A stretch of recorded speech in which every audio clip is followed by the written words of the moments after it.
Hello students. Today we are going to start chapter 3, The Gift of Magi. Mind it is Magi. This is not Maggie or Magi. This is Magi. Now who were Magi? When the Jesus Christ was born, there were few men who came and gifted Jesus Christ so many gifts. They were the wise men and they knew the art of gifting and they started this art of gifting. तो जब भी हम किसी को कोई gift देते हैं, किसी को कुछ प्रेजेंट करते हैं, तो हम मजाई के ट्रेडिशन को फॉलो करते हैं. So come to page number 40 and this is how the chapter starts. So the chapter starts $1.87. That was all. And 60 cents of it was in pennies. Pennies saved 1 and 2 at a time by bulldozing the grocer and the vegetable man and the butcher until one's cheeks burned with the silent imputation of parsimony that such close dealing impelled. $1.87 यही थे, बस यही पैसे थे. और ये पैसे कब इकट्ठे हुए थे? जबकि ग्रोसर यानी कि सब्जी वाले के साथ बहुत ज़्यादा बार्गेनिंग, बुलडोजिंग मीन्स किसी को फोर्स करना, बार्गेन करना, और तब तक बार्गेन करना कि जब तक एक दूसरे के चीक्स दर्द ना करने लग जाएं, तब तक बार्गेनिंग करके ये पैसे बचाए गए थे. 3 times डेला काउंटेड इट. 3 बार डेला ने उस पैसे को काउंट किया. $1.87. कितने रुपए थे वो? $1.87. Now page number 41. And the next day would be Christmas. और अगले दिन क्रिसमस था. There was clearly nothing that Della could do to add to this amount to translate her dream into action. इतने पैसे काफ़ी नहीं थे उसके सपने को सच करने के लिए. So she started crying, not knowing what to do. अब वो रोने लग गई क्योंकि उसको नहीं पता था कि वो क्या करे. Della finished her cry. Della ने रोना बंद किया and attended to her cheeks with the powder rag. और फिर उसने अपने चीक्स के ऊपर थोड़ा सा मेकअप लगाया, थोड़ा सा टचअप किया, पाउडर लगाया. She stood by the window and looked out dully at the grey cat walking a grey fence in a grey backyard. और फिर उसने किसको देखा? वो विंडो के बाहर देखने लगी और वहाँ ग्रे कैट थी जो कि ग्रे फेंस पे चल रही थी और बैकयार्ड में. बैकयार्ड मतलब पीछे का garden. Tomorrow would be the Christmas day. अगले दिन क्रिसमस था.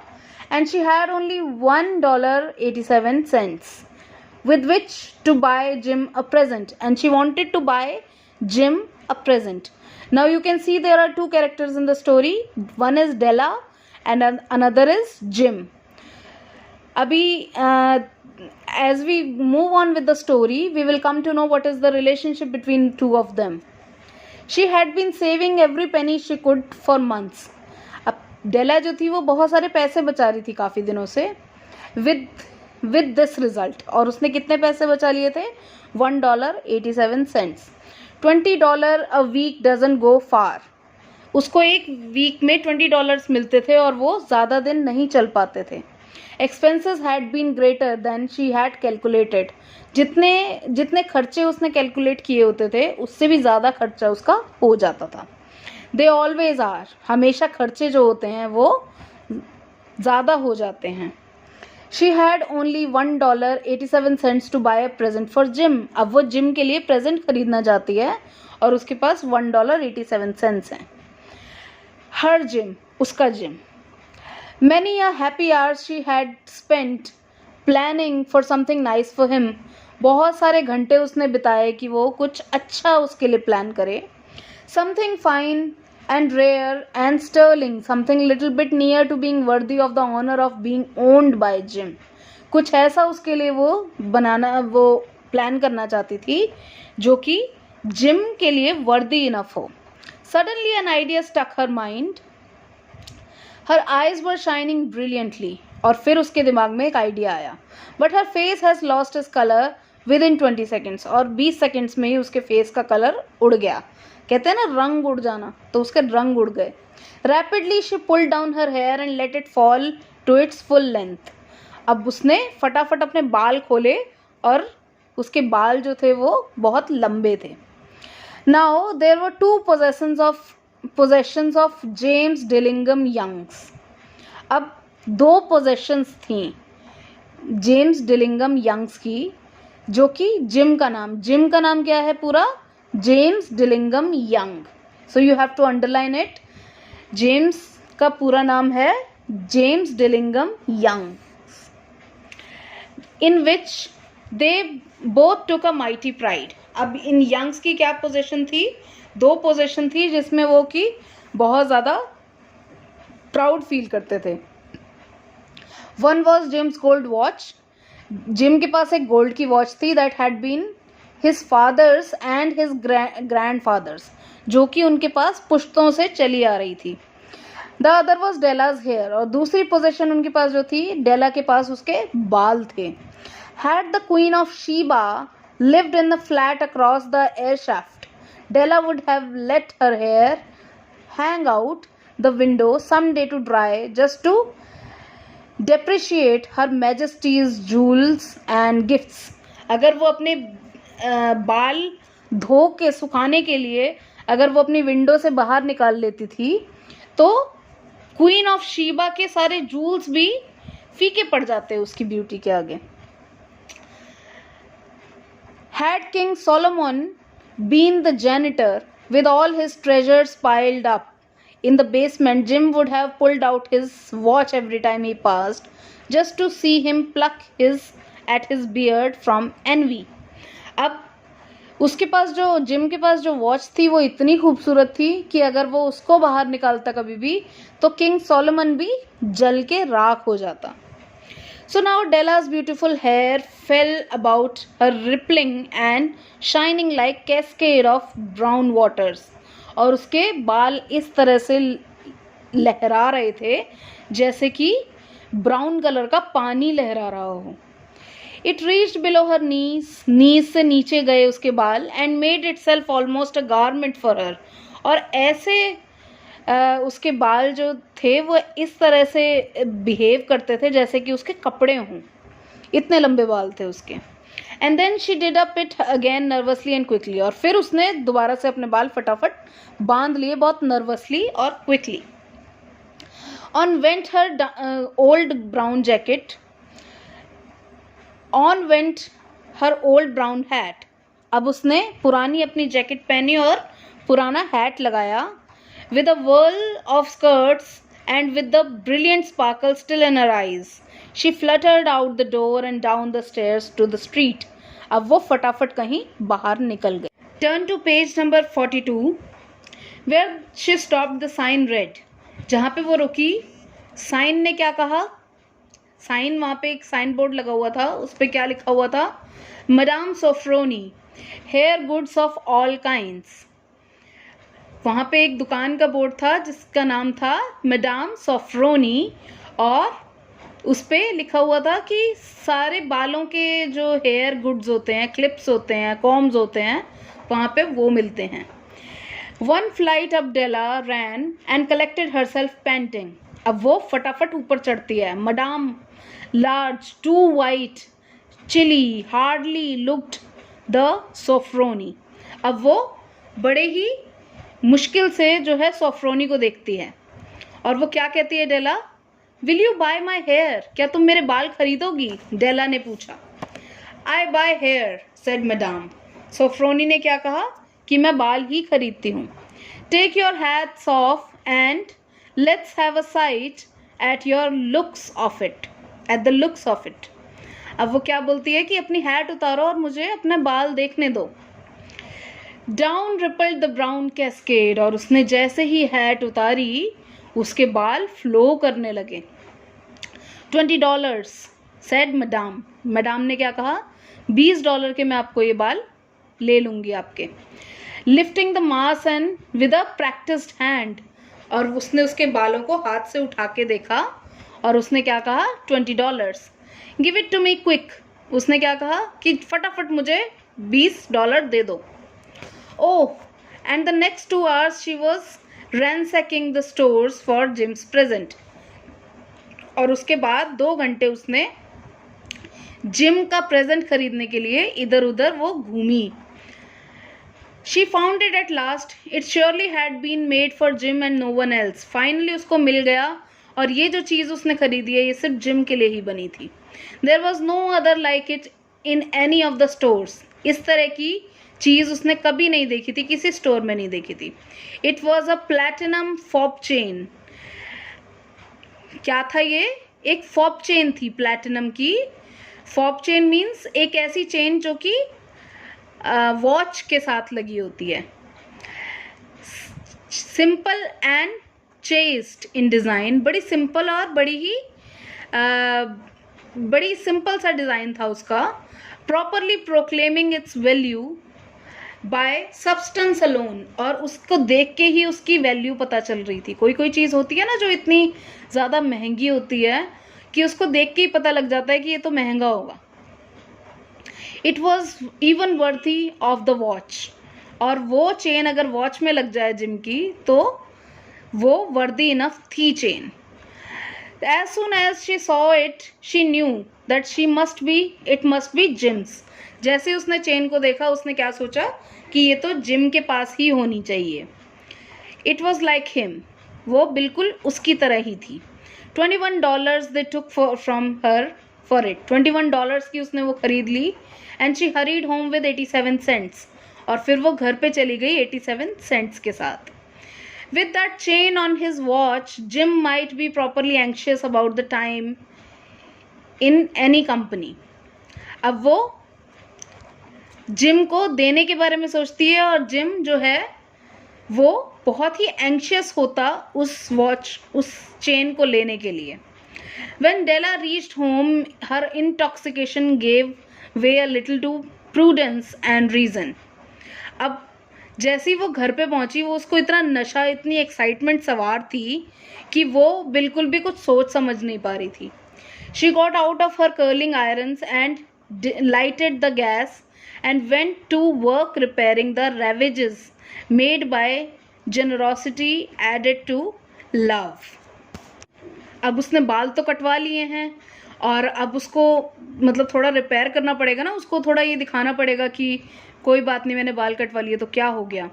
तो उसने फटाफट अपने बाल कर्ल किए और उसने गैस भी ऑन कर दी कुछ अच्छा बनाने के लिए.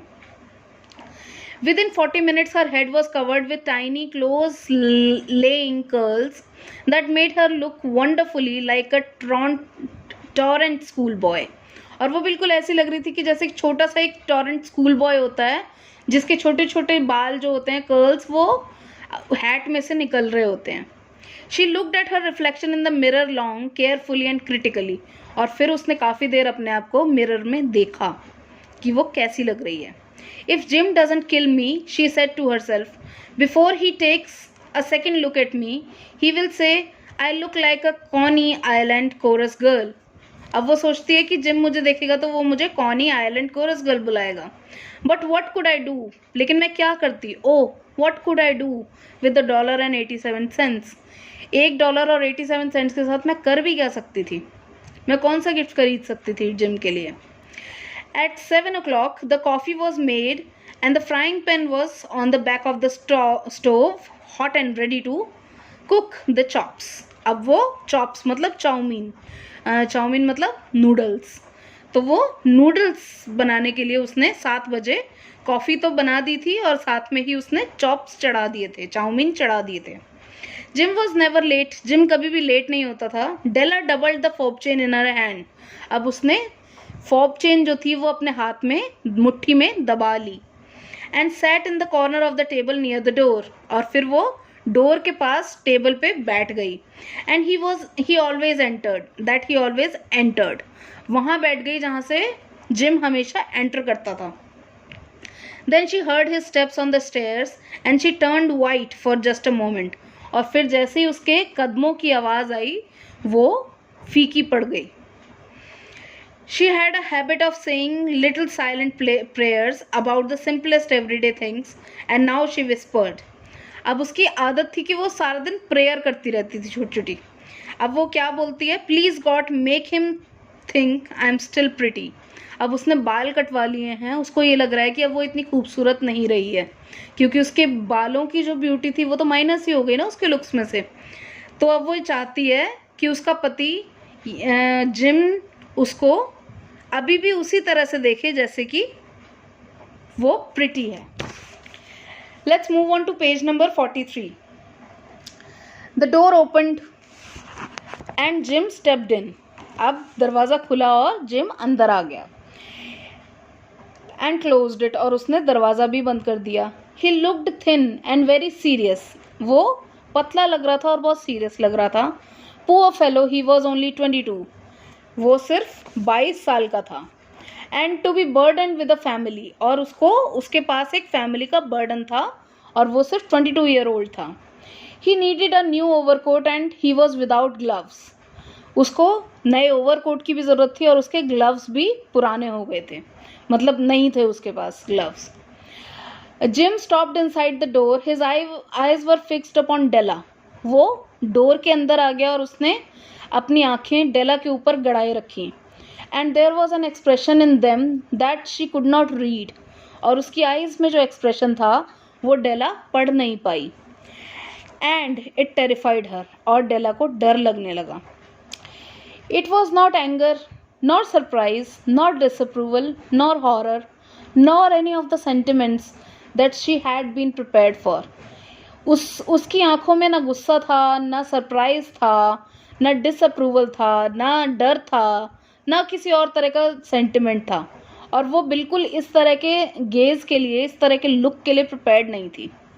ही simply stared at her fixedly with a peculiar expression on his face. उसने बस अपने फेस पे एक अजीब सा एक्सप्रेशन बना के रखा और उसको देखता रह गया. Della wriggled off the table and went for him. Della अब टेबल से उठी और उसके पास गई. Jim darling, she cried, don't look at me that way. मेरी तरफ इस तरह से मत देखो. I had my hair cut off. मैंने अपने बाल कटवा दिए. एंड सोल्ड, और बेच दिए. Because I couldn't have lived through Christmas. क्योंकि मैं क्रिसमस नहीं बिता पाती without giving you a present. तुम्हें एक प्रेजेंट देने के बिना. It will grow out again. बाल तो फिर से उगाएंगे. You won't mind will you. तुम माइंड तो नहीं करोगे ना? करोगे. I just had to do it. मुझे बस ये करना था. My hair grows awfully fast. मेरे बाल जो है ना वो बहुत जल्दी उग जाते हैं. से मैरी क्रिसमस. बोलो मैरी क्रिसमस बोलो gym. And let's be happy. चलो हम खुश हो जाते हैं अब. You don't know what a beautiful gift, nice gift I have got for you. तुम्हें तो पता भी नहीं है कि मैं तुम्हारे लिए कितना सुंदर गिफ्ट लाई हूँ. Now Jim says, you have cut off your hair. Asked Jim laboriously. अब जिम जो है उसको यकीन नहीं हो रहा है और उसको बड़ा जोर लगा के उसने अपनी डेला से ये पूछा है कि तुमने अपने बाल काट लिए.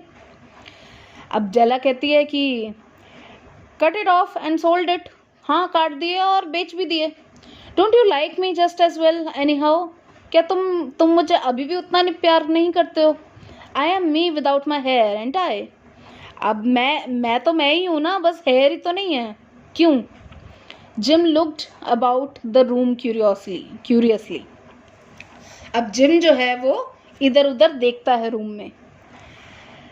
You say your hair is gone. अभी भी उसको यकीन नहीं हो रहा है और उसने दोबारा जो है कंफर्म किया कि तुम कह रहे हो मतलब तुम्हारे हेयर चले गए. He said with an air almost of इडियोसी.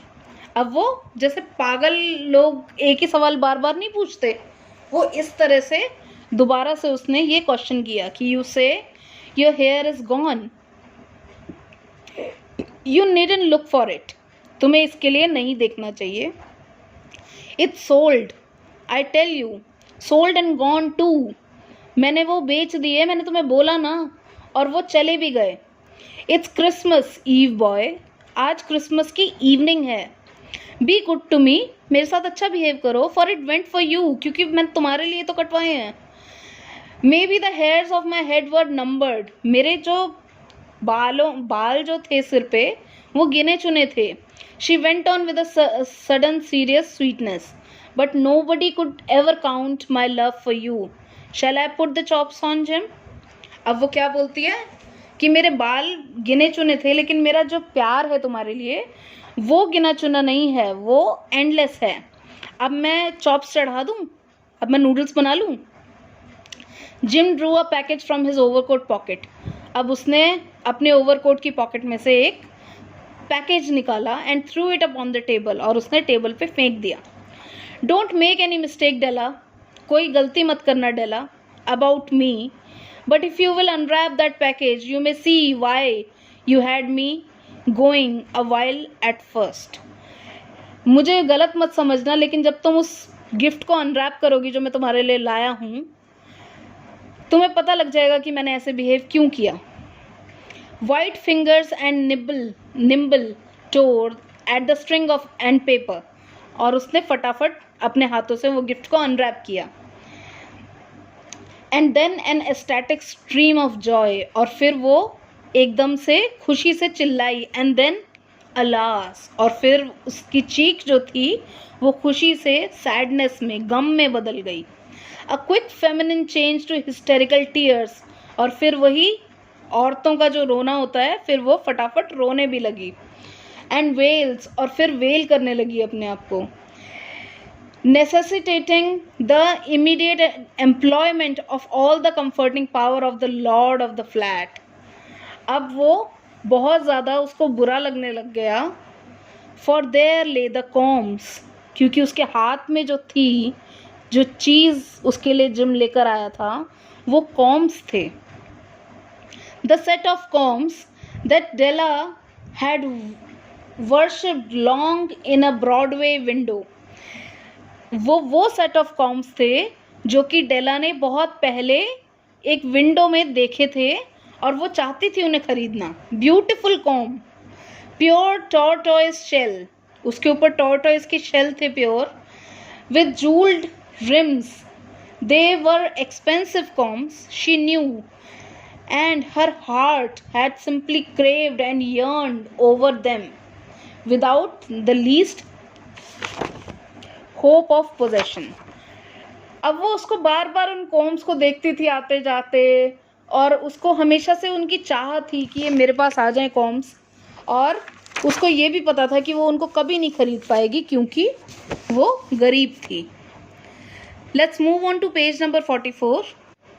And now they were hers. लेकिन अब वो कॉम्स उसके थे। But the tresses that should have adorned the coveted adornments were gone. अब वो कॉम्स जहाँ लगा सकती थी वो तो बाल ही थे ना, अब उसके बाल ही चले गए हैं। But she hugged them to her bosom. उसने उन कॉम्स को गले से लगा लिया। And at length, she was able to look up with dim eyes and a smile and say, "My hair grows so fast, Jim." अब वो क्या करती है, उनको गले से लगा के क्या बोलती है अपने पति को कि मेरे बाल बहुत जल्दी लंबे हो जाते हैं। And then Della leaped up like a little singed cat and cried, "Oh, oh." अब वो बिल्कुल एक दबी हुई बिल्ली की तरह बैठ जाती है और वो रोने लगती है। Gym had not yet seen his beautiful present, gym ने अभी अपना प्रेजेंट नहीं देखा है जो कि डेला उसके लिए लाई है। She had it out to him eagerly upon her open palm. The dull precious metal seem to flash with a reflection of her bright and ardent spirit. अब वो उसके हाथ से वो जो चेन है वो शाइन कर रही होती है। Isn't it dandy, Jim? अब वो जिम को दिखाती है कि देखो ये खूबसूरत नहीं है, कितनी शाइन मार रही है। I hunted all over town to find it, और मैं पूरा बाजार घूमी हूँ इसको ढूंढने के लिए। You will have to look at the time 100 times a day now. तुम दिन में 10 बार 100 बार टाइम देखते हो, गिव मी योर वॉच, अपनी वॉच मुझे दो, I want to see how it looks on it, और मैं देखना चाहती हूँ कि ये चेन तुम्हारी वॉच पे कैसी लगती है, तो मुझे अपनी वॉच दो। Instead of obeying Jim tumble down on the couch. अब वो जिम उसको वॉच निकाल के देता, वो एकदम से सोफे पे बैठ गया। And put his hand under the back of his head and smiled, और फिर उसने अपने हाथ अपने नेक पे रखे और वो स्माइल करने लगा। डेला said he, let's put our Christmas presents away and keep them a while. ऐसा करते हैं, हम अपने क्रिसमस प्रेजेंट्स को ना थोड़ी देर के लिए साइड में रखते हैं। They are too nice to use just as present. ये इतने सुंदर, इतने खूबसूरत गिफ्ट हैं कि अब हम इनको प्रेजेंट की तरह भी यूज़ नहीं कर सकते। I sold the watch to get the money to buy your combs. मैंने अपनी घड़ी बेच दी ताकि मैं तुम्हारे लिए ये कॉम्स खरीद सकूं। And now suppose you put the chops on, और अब मुझे लगता है कि तुम्हें नूडल्स बना लेने चाहिए। The magi, as you know, were wise man, wonderfully wise man, who brought gifts to the babe in the manger. Before moving further, let me tell you that the story is over, and the story was about a couple, Della and Jim, and both wanted to gift each other a present on Christmas. Jim had a worthy possession, which was a watch. Della had a worthy possession, which was her hair. So she chopped off her hair to buy him a watch chain, and he sold the watch to buy her combs. And now both of the gifts were too beautiful to be used as a present, and the emotion attached to those gifts was precious, because दोनों ने ही अपनी एक priceless possession को त्याग कर, एक sacrifice करके, उन दोनों ने एक दूसरे के लिए गिफ्ट्स खरीदे जो कि इन द एंड यूजलेस थे। And the story gives us a moral that in the end only love matters, the emotion matters, and the gifts do not matter. Now let's move on to the last paragraph, जो कि मेजाई के बारे में है। The Magi, as you know, were the wise men, wonderfully wise men who brought gifts to the babe in the manger. जब Jesus Christ पैदा हुए थे तो मेजाई आए थे, वो बहुत वाइज मैन माने जाते थे, और वो गिफ्ट्स लेकर आए थे बेबी जीसस के लिए। बेब मतलब baby. They invented the art of giving Christmas presents. उन्होंने ही क्रिसमस पे प्रेजेंट को लेने देने की, एक्सचेंज करने की आर्ट जो थी वो इन्वेंट की थी। Being wise, their gifts were no doubt wise ones. वो खुद भी वाइज थे तो उनके गिफ्ट्स भी बड़े वाइज होते थे, possibly bearing the privilege of exchange in case of duplication. And here I have lamely related to you the uneventful chronicle of two foolish children in a flat, who most unwisely sacrificed for each other the greatest treasure of their house. अब यहाँ पे जो story आपके सामने present की गई है, वो दो ऐसे बच्चों की स्टोरी प्रेजेंट की गई है जिन्होंने बड़ा अनवाइजली अपने घर की पोजेशन को सेक्रीफाइस कर दिया और एक दूसरे के लिए गिफ्ट ले आए। But in the last word to the wise of these days, let it be said that of all who give gifts, these two were the wisest. और जितने भी लोग दुनिया में गिफ्ट्स एक्सचेंज करते हैं, हम ये कह सकते हैं कि ये दोनों वाइजेस्ट हैं, क्योंकि इन्होंने सबसे ज़्यादा इमोशन पुट करके एक दूसरे को गिफ्ट किया। Of all who give and receive gifts, such as they are wisest. Yes, everywhere they are wisest, they are the Magi. और जो कोई भी वाइजली गिफ्ट करता है वो ही मजाए हो जाता है। So this was the story. I hope you liked it, and I hope you admired the message which the story gives you. Secondly, I want to tell you, you have to write the word meanings in your notebook. First, you will have to write the word meanings. Word meanings are given on each and every page of the story in the box. You have to write those word meanings in your notebook. Then I'm going to send you a PDF in which the question answer will be there. You have to note down the question answers in your notebook. And the second page of PDF, or after the PDF, after the question answers, you will find the book work. So this is how your third chapter will go. So with this, your third chapter is done. Thank you so much for cooperating, and you have to send your chapter today only, otherwise I will not accept your homework. Thank you so much. Bye bye.